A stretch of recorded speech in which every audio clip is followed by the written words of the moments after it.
for the opportunity that I've had to introduce my recent book.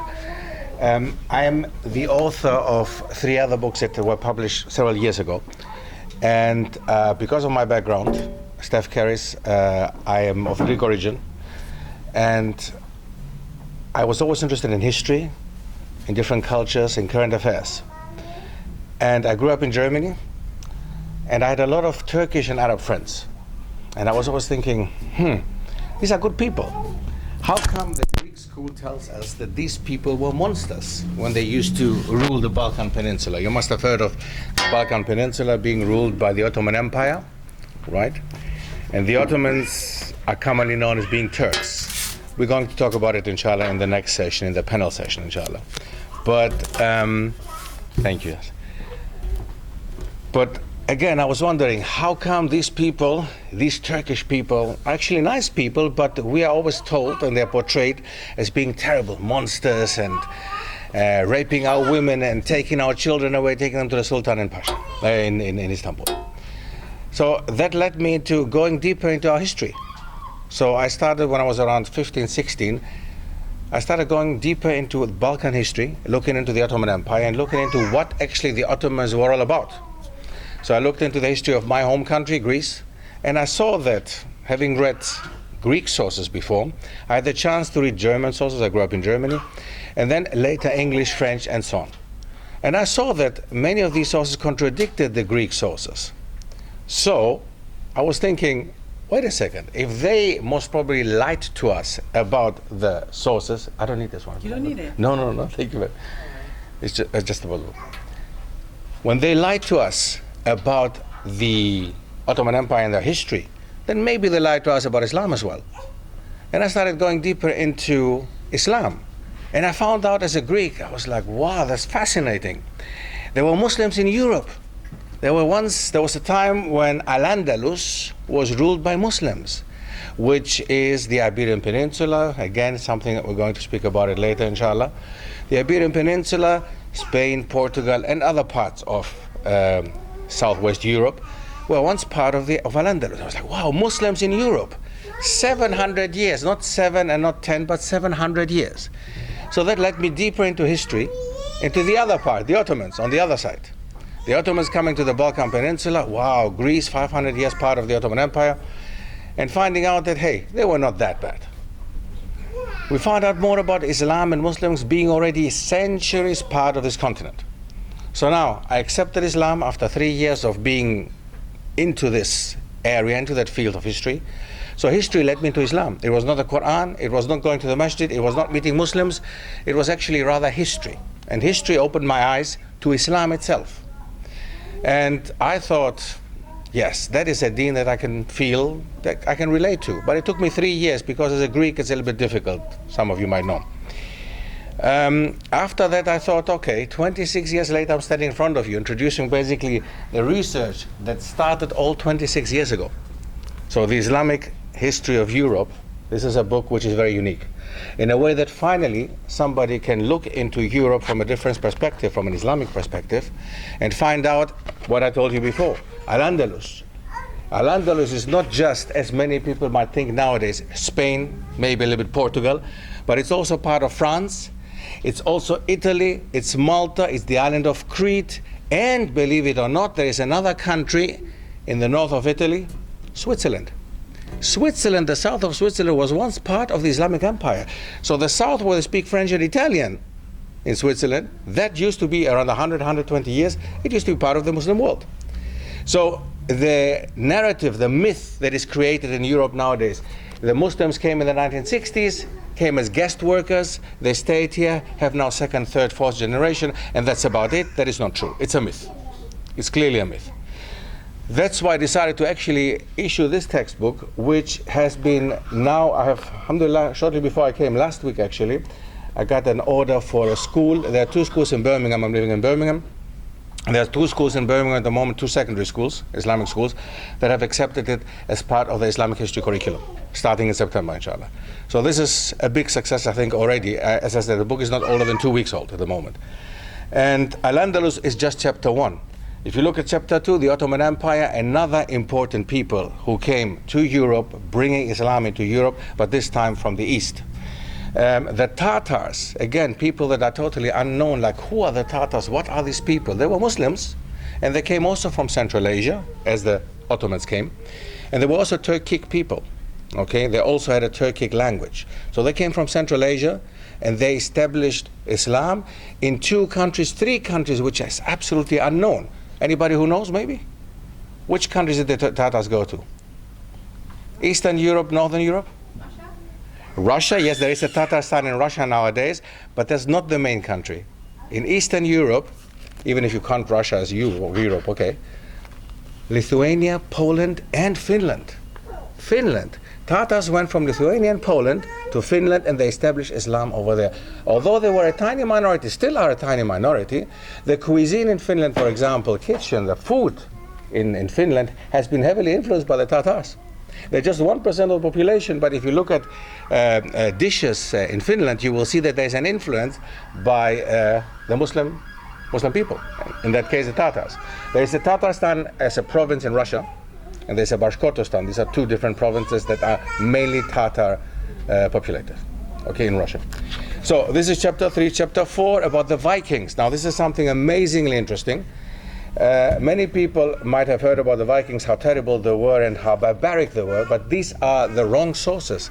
Everything we think we know about the Vikings is exactly the opposite.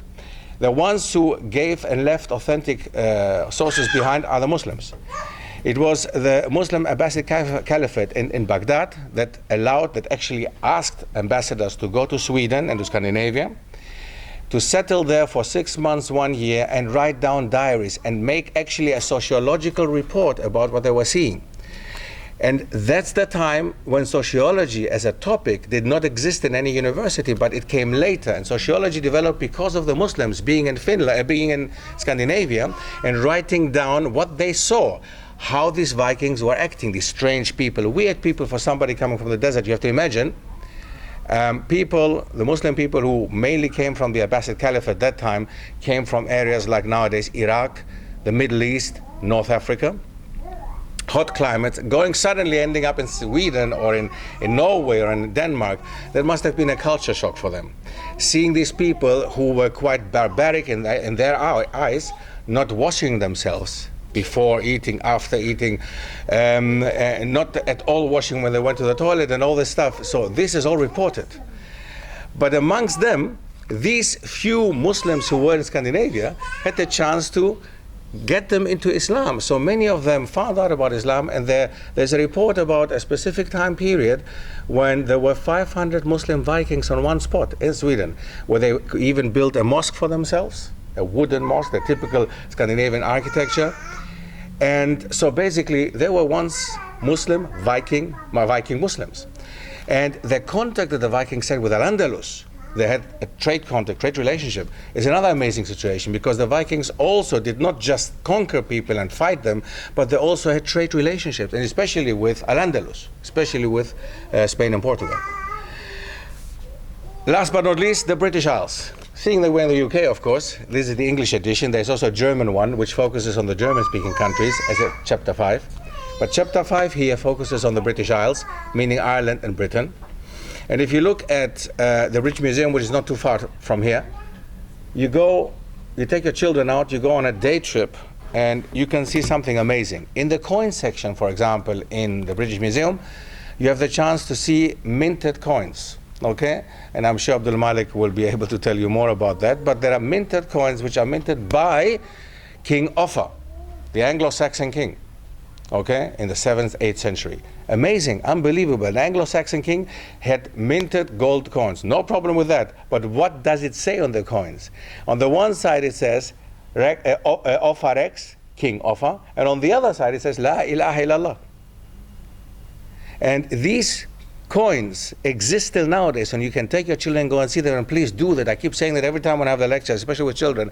I say, please, in Birmingham, what is it, 2 hours to come down to London? It's a day trip. Come down and see something which you don't have to pay so much money to go and see abroad. You go here, you come to London, you go to the British Museum, and you find these coins which are tiny. However, these coins indicate that there was a relationship with Islam. Now, nobody can tell us exactly this moment or want to tell us at this moment.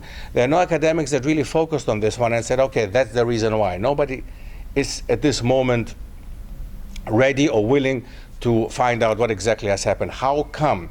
Was it just simply a copy? Was it something that, because in Al-Andalus, obviously, there were coins minted, so because they were minted in Al-Andalus and they liked the La ilaha illallah, they just put it on there? That's what people say. Or was it simply that this king was very interested in Islam and knew something about it? We know that he did know something about Islam, okay? But we do not know if he converted. We do not know if he was so far in Islam that he was so interested in Islam. We don't know that. Another phenomenon, again to be found in the British Museum in London, is the belly cotton cross. Have you ever heard of that? There is a cross. It's not very big. It's a tiny cross. Again, you can find it in the British Museum, which in the middle it says Bismillah in Arabic. It's a cross which were found in a place called belly cotton in Ireland.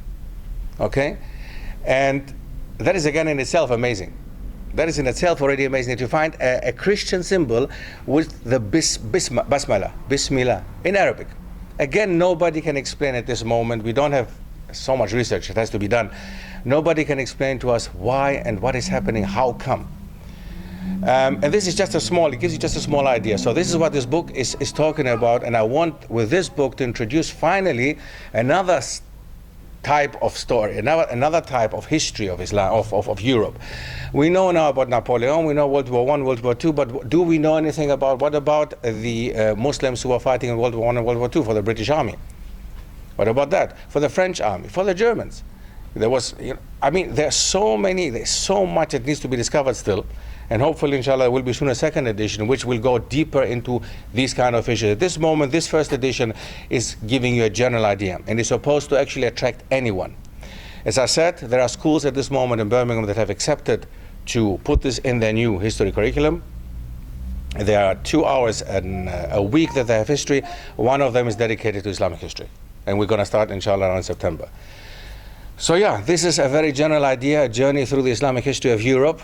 And it's massive, believe me. I mean, this is my baby. This is something 26 years ago. I started this journey myself. And I've come to the point to say, mashallah, we have such a massively rich and important history in this continent.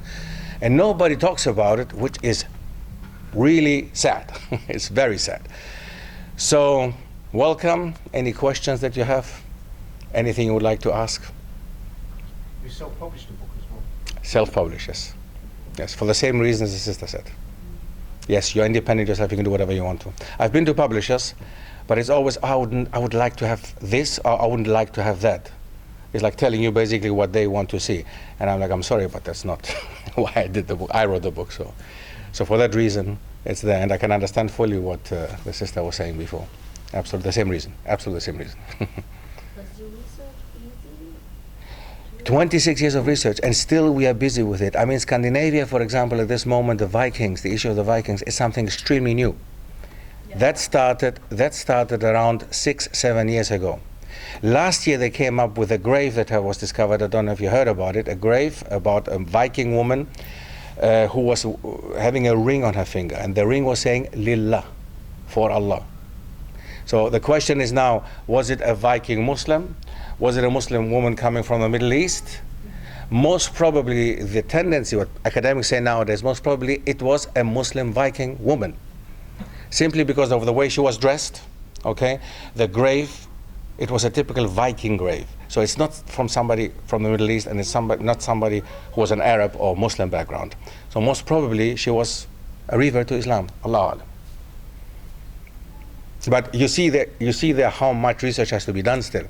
And unfortunately, in Scandinavia, less than anywhere else in Europe, we have even less researchers, Muslim researchers, who are doing this kind of work. And this is something we need. And I'm really happy to see a comedian and an author, a Muslim, women, female, doing this kind of job. I'm really happy to have you here, mashallah. I'm really, really happy to be here, actually. Thank you very much for the invitation. Absolutely amazing. Because I really think these things have to come out. And we need more of that. We need more females doing this kind of work. We need more Muslim coming out and doing this. We need an extremely big amount, extremely big number of Muslim researchers, which we don't have.